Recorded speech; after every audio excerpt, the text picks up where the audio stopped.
Missouri's growing cannabis industry hoped to provide opportunity for all, especially smaller businesses hoping to get a foothold in this lucrative new market. Enter the Microbusiness Program, a system designed to help those historically marginalized by the war on drugs, giving them a fair chance to succeed in the cannabis industry. The Missouri Microbusiness Association, along with its board member David Brodsky, vowed to be champions of these small businesses, guiding them through the complexities of licensing and regulation. But is that what's really happening? When Missouri Independent reporter Rebecca Rivas dared to question the system, she became a target of a shocking smear campaign orchestrated by Brodsky himself. He unleashed a series of derogatory and unprofessional comments attacking her credibility and motives. Not only that, David Brodsky had some very unflattering things to say about Amy Moore, the director of the Division of Cannabis Regulation. I have no idea why he would think it's a good idea to make disparaging comments to the person heading up the program that we are all trying to work within. In a call that I hosted with industry insiders, he launched into a tirade against Moore, riddled with personal insults and accusations, similar to how he had just spoke about Rebecca Rivas. Neither woman was on the call to defend themselves. And now I have exclusive footage where I believe Brodsky admits to violating those very rules he is supposed to uphold. This isn't just about personal attacks. It's about a system that allows those in power to silence critics and operate without accountability. We're going to delve into the story behind the story, exposing the truth about David Brodsky, the Missouri Microbusiness Association, and the fight for fairness in the Missouri cannabis industry. There's going to be some good videos coming up you won't want to miss.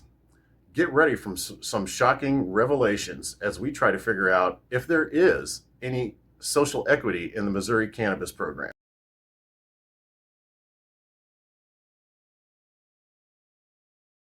And the Missouri Independent by Rebecca Rivas, because I thought it had a big impact on the community. Has everybody seen that? I'd love the chance to talk about that, David, and correct a lot of the just completely false information that Rebecca has been writing over the last couple months. I would love for you to speak to that. That's great, Dave. Please do. Yeah, for sure. So I'd like to start by just kind of describing some of the things that Rebecca has been up to over the last couple months as she has researched this article. Um, she has attempted to blackmail another microbusiness licensee in an attempt to dig up dirt that is non-existent. She Let's has try and keep this called. factual, Dave. If these aren't things that you can back up with facts, I don't want you, because I'm not going to let anybody else do that to anybody else on the call. No, this can be absolutely backed up by facts, and there are Okay. witnesses. All right. Yeah. Okay. Fair. That's fair. She has also called my business partner and the applicant that won our dispensary license in the first round and pretended as though she was DHSS or DCR and that she was a government employee in an effort to, again, try to trick him and try to dig up dirt. Both of these things are criminal in nature. The only reason that our license is under investigation is because Rebecca made false accusations to the department, telling them that John Payne is actually the one that owns our licenses and is the one behind all of them. And that is just absolutely not the case. There's no evidence for that. She made that up out of whole cloth and single-handedly instigated an investigation into our licenses that she keeps parading around as though, it's somehow some kind of evidence that we have done any wrongdoing. So the first three paragraphs, she talks about how I'm part of some group that charges $4,000 to submit applications. That is actually all John Payne and A2C. They don't charge $4,000. I'm not even sure why that's on the website. I think they were charging people $1,000 to help them with their applications. But I am purely on their website to show that they have access to someone with operational experience if someone that they work with needs that. I do not make a penny off of applications for microbusiness dispensaries. That is John's business as a consultant. That's something that he does. That is not something that I do. She got that completely wrong. The next thing I'd like to address is her insinuation that I'm somehow engaging in fraud, and she compares it to the National Highway Transportation Program, where 10% of that funding goes towards minority contractors. Basically, what she's trying to say is that I don't qualify, and I'm using straw people so that I can qualify and own these businesses. And the fatal flaw in this argument that I don't think Rebecca knows because she's never asked is that I qualify as a micro business owner, the same as all of you on this call.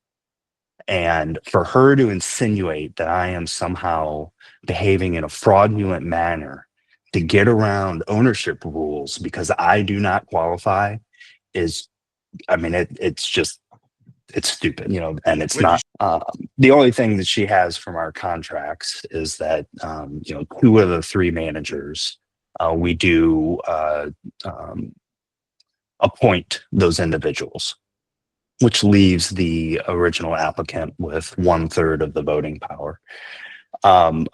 She put that the majority of those people are qualifying applicants when in fact all three of those individuals are qualifying applicants. Everyone that I work with, everyone that's involved are qualifying applicants. And she omitted that fact.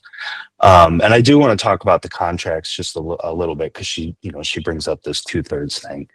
We're supplying all of the investment for these folks, to the tune of hundreds of thousands of dollars. And it is very, very standard business practice that when you are making those kind of investments into businesses, risky endeavors with folks that don't necessarily have a lot of experience, that you take board seats. And that's what this is. And for her to somehow paint that in some kind of negative light is really just shows more about her ignorance of business dealings than anything. And then the last thing I like to say, she's trying to paint this all as some kind of predatory contract situation. Our contracts have been approved by the state. So the state, the very body that is warning people about predatory contracts, has approved our contracts. So do you think they're talking about our contracts as being predatory? Does that make logical sense? We were issued a notice of pending revocation in the first round as well. And we reworked all of our contracts and they got implicit approval from the state once we got I guess it's called a letter of satisfaction from the state. But I guess I'm being accused of lying here. If Oh you guys no, need I'm not feel like accusing you you of need to anything. see Please don't think that. feel like you need to see proof of that what I'm saying is the case. I'm just saying it would clear up some stuff if you wanted to share that. Sure, I'd be open to seeing that.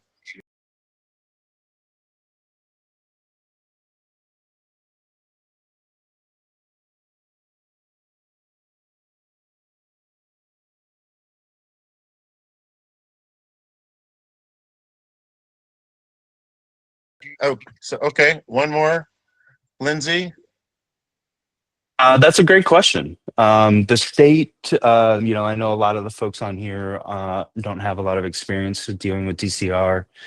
Ever since Amy took over, it's really been kind of shit show, to be quite frank. They've been inconsistent. They don't follow their own rules a lot of times. And I don't know how long Amy's going to be around. At least, I mean, that's my hope. She really does not run a high quality division. And as evidence of that, I mean, look at Abigail Vivas. You know, she didn't even last a year in that position because, you know, she's worked in several state divisions and departments, and she says that it's one of the worst ones she's ever worked in. All right. All right. That's kind of all right. I'm going to cut it off there.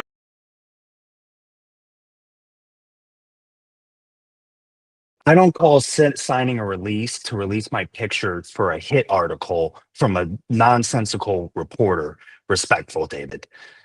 You're so far out of left field, it's not even funny.